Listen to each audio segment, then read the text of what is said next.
Okay, इस video में देखेंगे डिविएटेड नेज़ल सेप्टम के बारे में। ठीक है, ये सपोज हमारा नॉर्मल सेप्टम है, अगर इसकी डिसलोकेशन हो जाए, ठीक है, डिविएटेड एक साइड पे बेंड हो जाए तो उसको कहते हैं डिविएटेड नेज़ल सेप्टम या डीएनएस।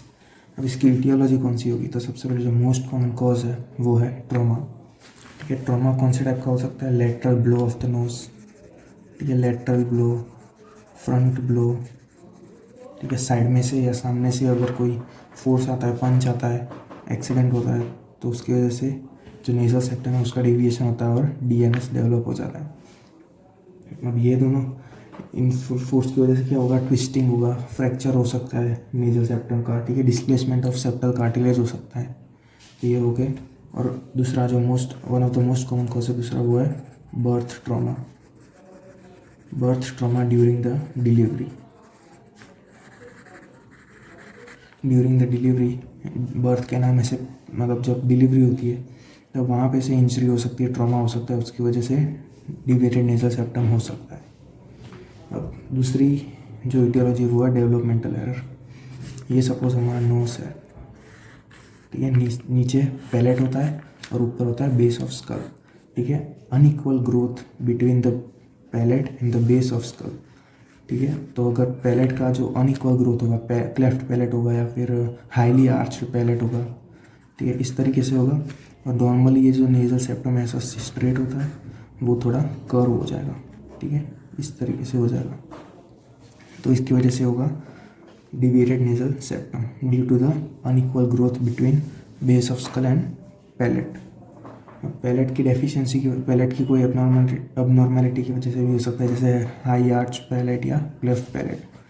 अब थर्ड नंबर पे हेरिडिटरी फैक्टर, ठीक है, अगर आपकी फैमिली में किसी को होगा तो हो सकता है। फिर लास्ट है रेशियल फैक्टर, उसमें कॉकेशियन रेस होती है, उनको मोस्ट कॉमनली उनमें दिखता है डिविएटेड नेज़ल सेप्टम। अब टाइप्स ऑफ डीएनएस, ठीक है, कौन कौन से टाइप्स होते हैं डिविएटेड नेज़ल सेप्टम के। सबसे पहले देखते हैं, ये नॉर्मल सेप्टम है। जो फर्स्ट टाइप का डीएनएस होगा वो कौन सा होगा, एंटीरियर डिसलोकेशन। एंटीरियर डिसलोकेशन मतलब क्या, ये नॉर्मल है तो उसकी वजह से एक साइड का नेज़ल चेम्बर होता है वहाँ पे डिसलोकेट हो जाएगा, ठीक है, तो इस तरीके से होगा एंटीरियर डिसलोकेशन। मतलब एंटीरियरली सेप्टम कौन बना है, सेप्टल कार्टिलेज। सेप्टल कार्टिलेज का dislocation into any one of the nasal chamber is known as anterior dislocation. ये हमारा नेज़ल चैम्बर नेज़ल सेप्टम है, आगे वाला पार्ट सेप्टल कार्टिलेज, उसका अगर एक साइड के नेज़ल चैम्बर में डिविएशन होगा वो होगा एंटीरियर डिसलोकेशन। दूसरा सी शेप डिफॉर्मिटी, सी शेप डिफॉर्मिटी, ये नेज़ल सेप्टम है, सी शेप डिफॉर्मिटी होगी, इस तरीके से भी हो सकता है या फिर इस तरीके से, ठीक है। जो सेप्टम होगा वो सी शेप की तरह डिविएटेड होगा। थर्ड है वो है एस शेप्ड, ये सेप्टम है, इस तरीके से डिविएट होगा, कुछ एस शेप डिविएशन होगा। अब जो सी शेप डिविएशन था उसमें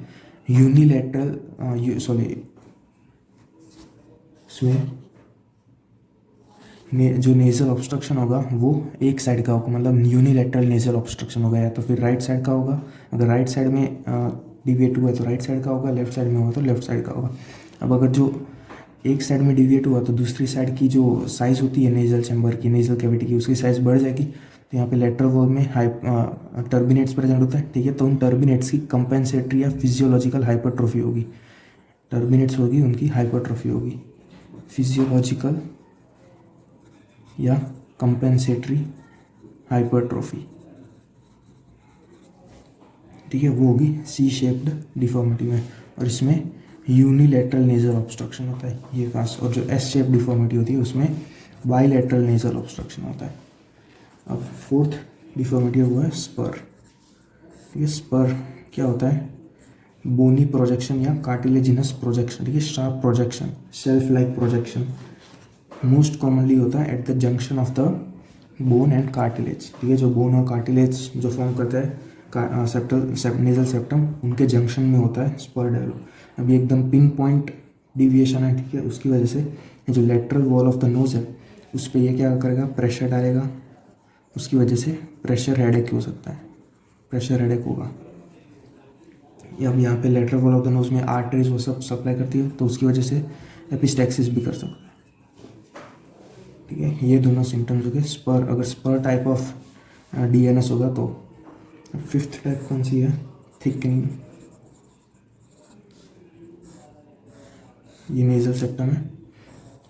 ठीक है, सपोज अगर नेजल सेप्टम में हिमेटोमा डेवलप हुआ है, ठीक है, हिमेटोमा, तो दोनों साइड से उनका मतलब ऑर्गेनाइज हिमेटोमा की वजह से थिकनिंग ऑफ द सेप्टम हो जाएगा। अब हिमेटोमा होता कहाँ पे है? सपोज ये हमारा नेजल सेप्टम है, नेजल कार्टिलेज। अब nasal cartilage is surrounded by the perichondrium. ठीक है, ये नॉर्मल स्ट्रक्चर होता है।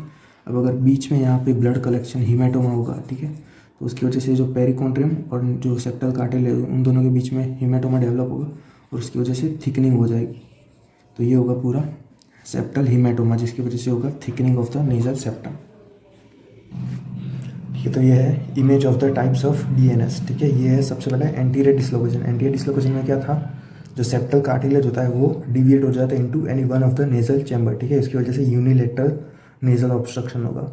दूसरा सी शेप्ड डिफ्लेक्शन, इसकी वजह से भी यूनिलेटरल नेजल ऑब्स्ट्रक्शन होगा। और जो कॉन्केव साइड वाली साइड होती है, जो नेजल कैविटी की मतलब जो एनलार्ज साइज होती है, वहाँ पे टर्मिनेट की फिजियोलॉजिकल या कंपेंसेटरी हाइपरट्रोफी होगी। ठीक है, फिजियोलॉजिकल या कंपेंसेटरी हाइपरट्रोफी। जो थर्ड है वो एस शेप्ड डिफॉर्मिटी, तो उसकी वजह से बायलैटरल नेजल ऑब्स्ट्रक्शन होगा। और जो फोर्थ है वो है नेजल स्पर। ठीक है, pin point deviation in shelf like projection most commonly at the junction of the septum and septal cartilage and bone. Fifth है वो है thickening of the nasal septum which is most commonly due to organised haematoma. Organised haematoma develop कहाँ पे होता है? Between the perichondrium and septal cartilage. इसके clinical features देखते हैं। मोस्ट कॉमन क्लिनिकल फीचर या मोस्ट इंपॉर्टेंट क्लिनिकल फीचर क्या होगा? वो होगा नेजल ऑब्स्ट्रक्शन। ठीक है, किसी भी टाइप की अगर डीएनएस होगा, एंटीरियर होगा, सी शेप, एस शेप, स्पर या फिर थिकनिंग ऑफ द सेप्टम, सब में नेजल ऑब्स्ट्रक्शन होगा। कोई केसेस में यूनिलेटरल होता है और कोई कोई में bilateral. Types of nasal obstruction कौन कौन से होते हैं? तो वो होता है वेस्टिब्यूलर। ठीक है, जो आगे वाला पार्ट होता है सबसे वेस्टिब्यूल, वहाँ पे अगर ऑब्स्ट्रक्शन होगा तो वो वेस्टिब्यूलर। ये बेसिकली क्या है? लोकेशन या site of the nasal obstruction. ठीक है, सबसे पहला वेस्टिब्यूलर, दूसरा है at nasal valve. Nasal valve कहाँ पे होता है? ये सपोज नोज है, यहाँ पे नेजल वाल्व होता है। ठीक है, दोनों साइड लाइमन नेजाई। ठीक है, वहाँ पे अगर ऑब्स्ट्रक्शन हो। थर्ड है एटिक। एटिक मतलब बोनी पार्ट होता है, जो नेजल सेप्टम का बोनी पार्ट होता है, वहाँ पे अगर डिविएशन हो तो वो अगर साइड में हो तो उसको बोलते हैं एटिक। फिर टर्बिनेट। अगर वो टर्मिनेट होते हैं वहाँ पे उस साइड में अगर ऑब्स्ट्रक्शन हो। फिफ्थ है कोएनल। जो पोस्टीरियर नेजल कोएना होता है, पोस्टीरियर नेयर्स होता है, वहाँ पे ऑब्स्ट्रक्शन हो तो कोएनल ऑब्स्ट्रक्शन। फिर एक टेस्ट है कॉटल टेस्ट। ये टेस्ट क्या करता है? नेजल ऑब्स्ट्रक्शन कौन सी साइड में हुआ है वो it checks the basically the abnormality of the nasal valve. ठीक है, ये है कॉटल टेस्ट। इस टेस्ट में क्या होता है? हम पेशेंट को कहते हैं कि वो जो चीक होती है उसको एक साइड पे पुल करे। ठीक है, और अगर सपोज इस साइड लेफ्ट साइड में अगर नेजल ऑब्स्ट्रक्शन होगा इस साइड में, तो ये जो पुल करेगा उसकी वजह से जो नेजल कैविटी नेजल चैम्बर है वो डायलेट होगा। उसकी वजह से जो एयरवे इंस्पिरेशन होता है वो इम्प्रूव होगी। तो इसका मतलब टेस्ट पॉजिटिव। ठीक है, टेस्ट पॉजिटिव कौन सी साइड आता है? जिस साइड जो साइड पे ऑब्स्ट्रक्शन होती है उस साइड पे, और जहाँ पे एयरवे इम्प्रूवमेंट इंस्पिरेशन इम्प्रूवमेंट होता है वहाँ पे। ठीक है, और ये इंडिकेट क्या करता है? Cottle test indicates the abnormality of vestibular component of nasal valve. ठीक है, अब दूसरा क्लिनिकल फीचर हुआ है हेडेक। ठीक है, हेडेक हमने देखा था किस में होता है? स्पर में, due to the pressure on the lateral wall, it is known as pressure headache. Third है एपिस्टैक्सिस। एपिस्टैक्सिस ये स्पर में भी होता है, या फिर मोस्ट कॉमनली अगर ये डिविएटेड नेजल सेप्टम है। ठीक है, ये नेजल चैम्बर की साइज़ बढ़ गई, मतलब यहाँ पे एयर फ्लो होगा वो भी ज़्यादा होगा, एयर फ्लो इंक्रीज, तो उसकी वजह से जो नेजल सिक्रीशन वो सब सीक्रेट होता रहता है, उन पे ड्राइंग इफेक्ट होगी। ठीक है, तो ड्राइंग इफेक्ट अब ये ड्राइंग इफेक्ट हुई तो उसकी वजह से क्रस्ट फॉर्मेशन होगा, ठीक है, क्रस्टिंग होगी। अब उन क्रस्ट को रिमूवल करेंगे, ठीक है, रिमूव करेंगे तो उसकी वजह से ब्लीडिंग होगी, जिसको बोलते हैं एपिस्टेक्सिस। तो एयर फ्लो इंक्रीज होगा on the enlarged nasal cavity side, फिर उसकी वजह से ड्राइंग इफेक्ट होगा और वहाँ पे क्रस्ट डेवलप होगी और क्रस्ट के रिमूवल से ब्लीडिंग होगी, जिसको बोलते हैं एपिस्टेक्सिस। फिर फोर्थ है साइनोसाइटिस। यहाँ पे सपोज टर्मिनेट होता है, उनके नीचे मिएटस में साइनसस की ओपनिंग होती है, ठीक है, वहाँ पे भी ऑब्स्ट्रक्शन होगा उसकी वजह से, और अगर वहाँ पे इन्फेक्शन हुआ तो साइनोसाइटिस भी हो सकता है। फिफ्थ है हाइपोस्मिया या एनोस्मिया। अब इसका मतलब क्या होता है? हाइपोस्मिया मतलब डिक्रीज्ड सेंस ऑफ स्मेल, ठीक है, जो स्मेल हम करते हैं उसकी सेंसेशन कम हो जाती है, पार्शियली लॉस होती है तो होता है हाइपोस्मिया। अगर टोटली लॉस हो जाती है वो है एनोस्मिया। ये सपोज हमारा नेजल कैविटी, ठीक है, साइड से देख रहे हैं, ये middle meatus, inferior meatus, superior meatus. जो हमारा ओल्फैक्टरी रीजन होगा वो सुपीरियर पार्ट में होता है, और हम जो नॉर्मली एयर इंस्पायर करते हैं उसकी 10 to 15% air he superior 1/3 part में पहुंचती है। और ये पूरी तरीके से सेंस ऑफ स्मेल लेने के लिए हमको डीप इंस्पिरेशन करनी पड़ती है, और अगर डीएनएस होगा तो उसकी वजह से नेजल ऑब्स्ट्रक्शन होगा तो हम डीप इंस्पिरेशन नहीं कर पाएंगे, उसकी वजह से सेंस ऑफ स्मेल होगी, वो पार्शियली लॉस हो सकती है या फिर कंप्लीटली लॉस हो सकती है। और सिक्स्थ जो है वो होती है मिडल ईयर इन्फेक्शन।